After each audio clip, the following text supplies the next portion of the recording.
Welcome to Good Morning Football. We're presented by Audi. Jean Valjean, ladies and gentlemen. Merci. Cosette. Eponine. Sure. Peter dreamed a dream. Dreamed a dream. Susan Boyle did. Hey. Les Miserables. There was an Gotcha. SNL skit. There was a lobster involved. We'll Gotcha. watch it later. Okay. Cool. This is Good Morning Football. It's April 17th. We are presented by Audi on this Tuesday. My name's Kay Adams, Nate Burleson, Peter Schrager, and Kyle Brandt. And it is time for the lead block. Lead block. All right, so let's start with the AFC champion Patriots. I think we dug in on this a little bit last hour. But we're taking a look at Giselle and Tom Brady in Qatar. They're doing some work out there right now. And this is this week, and he's in the Middle East, which means, of course, that he is not Bill and Ted's Excellent Invention style, be able to get into a phone book and shuttle over to Foxborough for what they're calling voluntary off-season workouts. Yesterday, another no-show, guys, Rob Gronkowski. Another no-show, Danny Amendola, who's no longer on the team, but had words, kind of an expletive to describe his former coach, Bill Belichick. My question is, we talked about, what's the actual question with the Patriots? And so we don't sit here and say, oh, we're really worried about them or they're not going to be as good. Do you feel right now as confident in the New England Patriots going into off-season workouts, into the draft, as you did at the same time last year? I'm not saying this for TV. I'm not saying this is a hot take. I read on Twitter the other day, Nate always has a hot take. I'm saying this with all honesty. I am more confident now in Tom Brady and the Patriots than I've ever been. I feel like when the odds are stacked up against him, when they're stacked up against his team, organization, they play better. He plays better. They embrace this motivation that is fuel to the fire better than any other team. And I'm speaking from firsthand experience. I've been on squads where one thing happens and it completely falls apart. Like you literally see the whites of the eyes of people within your organization and you think to yourself, are we giving up already? This is the first quarter of the season and you guys are ready to pack it in because of what? There's a suspension, there's an injury, there's some type of turmoil going on and all of a sudden you guys can't handle it. What's all this preaching you give us about sticking through the hard times and being resilient? You're not living it out yourself, and as players, we find ourselves looking at each other saying, if we're going to right this ship, let's do it together. But one thing I do know about the Pats is anything that happens, whether it's star players going elsewhere, star players retiring, coaches leaving and getting other jobs, coaches pump faking and not taking other jobs, regardless of what it is, they step up and they show out. Like there's other teams that wish they could find motivation like the Patriots do. So, yes, to answer your question, without giving you some hot take that you can put up there and post on Twitter, I am more confident in Tom Brady at the age of 41 in August, and Bill Belichick, Josh McDaniels, everybody that's within that organization than I've ever been. Saying the Patriots are fine. Nate Burleson, king of the hot take. Nothing changes. Mr. Hot Take. Saying the Patriots are okay. Hey, Patriots are good. I'm not saying they're good. I'm saying you that really they differ with Cole. More confident than ever. I said more That's confident, pretty which crazy. means come playoff time, Schrager, you're going to be sitting here saying, The hot well, take- you know what? I think they got a chance to win the Super Bowl. That's the safe take. That's not a safe take. That's the safe take. He's more confident than ever is the safe take. Because the Patriots are going to win and whatever, it's They fine. dealt with more missing players than any other time I've ever seen. Peter, do you have a dangerous take? I think the hot take is saying the Patriots are in trouble here. That's actually going out on a limb. How's it a hot take when we say that every Because they season? go to the championship every year, Nate. That's not a hot take. Do we not say this every season? Hey, the Patriots are in trouble. And they do. Tom's getting older. There's another player gone and So another to me, coach leaving. The actual hot take is saying there's something up here, and I do believe there is something up. I believe it's different this year. Amendola's not back. He was a leader for many, many years. Nate Solder, his blind side's not back, and they didn't bring in anything. I mean, Jordan Matthews is a nice player. He's not going to equal the production they got out of the guys that left the building. And then you've got the whispers. Amendola's in a car with Mike Reese at ESPN talking about why did Malcolm Butler play. I mean, that's a major, major thing to have out of it. They keep it so tight and so strong. And it feels like this year there's a lot of whispering. There's a lot of people unhappy. There's a lot of questions about the Butler thing. And then when you start talking about actual departures on the roster, you now have the 23rd and the 31st pick. We don't know what that's going to be, but to me, the actual hot take is saying that they might not be the best team in the AFC. And I'm fine saying it, that they lost a lot on the roster this year. Okay. Who's better than them in the AFC? There's a lot of teams coming. So name one if they aren't the best team in the AFC. Who's the team? I would be very concerned about the Pittsburgh Steelers this year. Because you go toe-to-toe with them every single year, and the Steelers didn't lose much, the Patriots did. And I got to say, those AFC South teams, you pick the winner. Jags are great. You pick the winner. The Jags knocked Brady around. It's easy to look at the Patriots and say what's wrong with them. But who's going to take them out if not themselves? I look at the Steelers. They got big issues with Le'Veon. They just completely flamed out of the playoffs. The Chiefs, I don't know. The Chargers, you can't count on them. The AFC South, especially the Texans and Titans, Nate, you and I use this expression about our sons sometimes.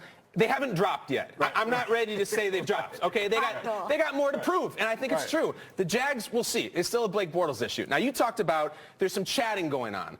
Nate Solder, Danny Amendola, Deion Lewis saying it's hard to play there. Belichick's a jerk. Get in line. Like I never thought that Bill Belichick was Mr. Rogers. That doesn't shock me. I'm sure it's very difficult to play there. And I thought the greatest Amendola quote is, even Belichick will admit at the ring ceremony he's not easy to play with, but you're at the ring ceremony. So that to me is nothing. If anything, is what I referred to earlier in the show. Is there a lingering effect, a trust loss effect? The Malcolm Butler benching should not go away. This is not some political scandal that should get swept under the rug and dealt with. This is a thing. Bill Belichick on the day of the Super Bowl said one of our best, most consistent defensive players will not play a snap in a game we could not get a stop. If you're let's say if you're somebody in the secondary there, McCourty. Yeah. Do you not lose trust in Bill Belichick? What the hell did you just do? I'm trying to get another ring. You have 2 rings. So have you not built up enough goodwill as Bill Belichick That's the question. to earn the trust? And, That's the question. And I think but those rings that you lost, like, we didn't make a play. We didn't do it. You took our guy away from us. So there's a lot of goodwill. I just wonder if there could be a hangover to that, because that was a really bold decision. Doesn't get talked about enough. So in any relationship, we love relationship metaphors. You lose trust in someone, it has to be dealt with, right? So you're saying don't sweep it under the rug. Should Bill Belichick address it with his team? Like, would that make this better if that's a lingering issue for you? How should Bill handle this? Listen, if I was a player on that team in a vacuum, I would love to hear why. Coach, I feel like you cost me a Super Bowl ring. He asked and he didn't get answers. I don't think he ever will. I think Bill Belichick's always moving. I can't imagine him opening training camp saying, guys, before we get started, I need to address this Malcolm Butler. I think it's ancient history, especially now since it's on another team. But I would like an answer. As a fan of the game, I still want an answer from Belichick, and we're not getting it. I also think there's an interesting deal with the way LeGarrette Blount and Chris Long went to the Eagles, had this really fun experience where they could be themselves. It was all wide open. Talk about whatever political issues you want. Be whatever you want socially. Have fun. Be on Instagram. Be the most popular guy on Twitter. And still win the Lombardi. You don't have to sacrifice everything. And to see their brothers go and do that against them, I feel like there's something to it. And let me address 2 things. One, I would say about Bill Belichick explaining himself, I would appreciate as a vet on that team, or even a young guy, an explanation of what happened, but I don't expect it. Now, going back to what you're saying, there is 2 waves. There's the old school wave. I'll do it the Patriot way. You got to listen to how I coach, and you be the player, and that's it. And then there's this new wave where you see the Sean McVays, you see the Eagles, and how they're trying to piece something together where you can play well, win the championship, all while having fun. Now, I play for both teams. Mike Tice with the Vikings, we're a little bit more free. I went to Seattle. I had to tighten up. Shut up. You show up in practice. You do it the way I had to do it. There was no joke when you played for Seattle at that time. But with all that said, playing for the Patriots is a pleasure, and it's an honor, and it's a privilege. When you know that you're showing up in a locker room, regardless if you got to turn your cell phone off at certain times, you got to refrain from using social media, you're going to have a chance to win a Super Bowl. That's something I would trade for the world right now. Now, listen, you're saying, well, guys are coming out and saying, well, it's not that fun, and, you know, he might be a little bit of an a-hole. No kidding. Okay, who cares? No kidding. Wooden was tough to play for. Bobby Knight was tough to play for. Pat Riley. I see some of the greats of all time across. Popovich. They never said Popovich. You never look at them and say, you know what, it was so easy at practice. And I love being in an organization because it was like being in the daycare. No, I want to go into a place that's extremely structured because you know what, you're going to get extreme results. So I get it. And think about it, Amendola's being honest. Chris Long, Blunt, all these guys are being honest. It's different. It's different there, different places. But here's the thing. You only have rare situations where you find yourself playing for the Eagles and winning a championship. You look at the other teams that have fun. They get the backs one year, everything came together. Patriots been doing it for 20 years. You know what I mean? That's why I'm about to say, yeah, I'm a jerk, and it's not fun to play here. But we'll play for a Super Bowl pretty much every year. That's the thing. We'd love to hear your opinions over at #GMFB. Moving on to the Bills, always looking to catch up with the Patriots atop the AFC East, and we'll hope to get a player who can help them do that at next week's draft in Dallas. I want you guys to take a listen to GM Brandon Beane addressing the media yesterday. Could you deem this draft a success if you did not come out with a franchise quarterback? Yes. Why?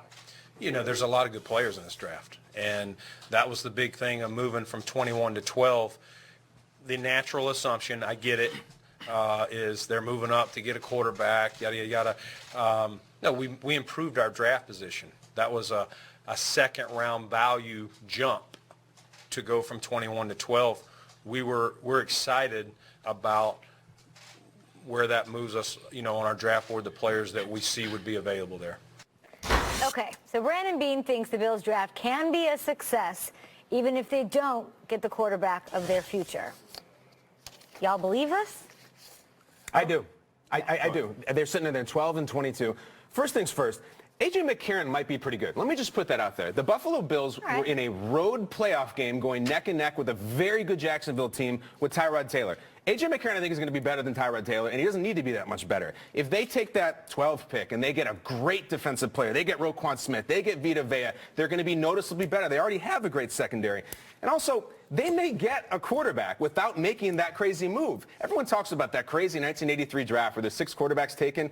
Dan Marino was the 6th one in the back of the first round. So at 22, you could get Lamar Jackson. You could get somebody at 12. I know that they want to make the move, and we want to see them make the move, but even if they don't, they could end up with a quarterback. And by the way, A.J. McCarron could get them to the playoffs. There's my hot take. Hard to believe A.J. McCarron was signed as a franchise guy, right? So Luke Falk, Mason Rudolph, Lamar Jackson, they could fall that way. I still think they should push to get to the 5. I feel like it's like you started a puzzle and you're like throwing it away before you finish. You got up to 12. Keep it going. The Jets kind of put them in a disadvantage because the Jets went just 3 spots and traded up basically 3 second-round picks. Jets gave a lot to go up 3 spots. So then you ask the Bills, well, how the heck are you going to, what do you have that you can go from 12 all the way to 2 or to 1? It's going to take a king's ransom. That said, Brandon Beane, since he's been there last year, around this time he got hired, they have been trading out players. Marcel Darius, Sammy Watkins, collecting picks, Cordy Glenn, gone, getting all these picks. To me, go swing for the fences for once. Can the Bills go and make the trade and go get the quarterback? I want them to go make that play for a quarterback, whether it be Baker Mayfield, whether it be Josh Allen. And I'm not saying go to 6 or go to 5. Go for the 1 or the 2 pick. Oh, really? Yeah. Okay. Finally have your guy. Not since Jim Kelly has that organization had the guy, right? Like, we like Ryan Fitzpatrick. We like Tyrod Taylor. They were other teams' backups. Go and draft your franchise guy. This is the draft. You're rich with quarterbacks. If they were to go 0 for 5 on this and miss the top 5 guys, I think that's a giant miss. But that's our opinion. What if, in their opinion, this isn't the draft and it's not that rich in quarterbacks? You know, listen, there's 2 types of hungry. There's the hungry and say, hey, you want to eat? Say, yeah, I can eat. I could eat. Sure. I could eat. And then there's, are you hungry? I'm starving. And if they're not starving for a quarterback at 12 and 22, they'll be perfectly fine. I agree with KB. KB said A.J. McCarron, he's pretty good. He might be pretty good this season. You know who else is pretty good? Baker Mayfield, Lamar Jackson, the 2 Heisman winners that we saw in college. So if they're waiting at 12 and 22 and they get the best player available, they still can land one of the quarterbacks that held up one of the most coveted trophies in college history. So I'm okay with them not panicking and saying, even though I'm kind of hungry, I'm not going to act like I'm starving just to force the issue. What if 3 of the top guys go right away, right? What if it's 1, 2, 3, and the Bills are sitting there at 12 and 22? You think just sit pretty? No. Then they got to panic and get to 4 to get the 4th best quarterback. I think at that point they sit with McCarron. We're not going to spend all this for our 4th choice. At that point, we'll ride McCarron and see what happens next year. They don't get rid of Tyrod Taylor unless they want to be in that top 4. Whether or not, I guess, maybe, new phone who dis, like they're not answering the phone for them and they're not letting them make that trade, but they've got to try to get into that top 4.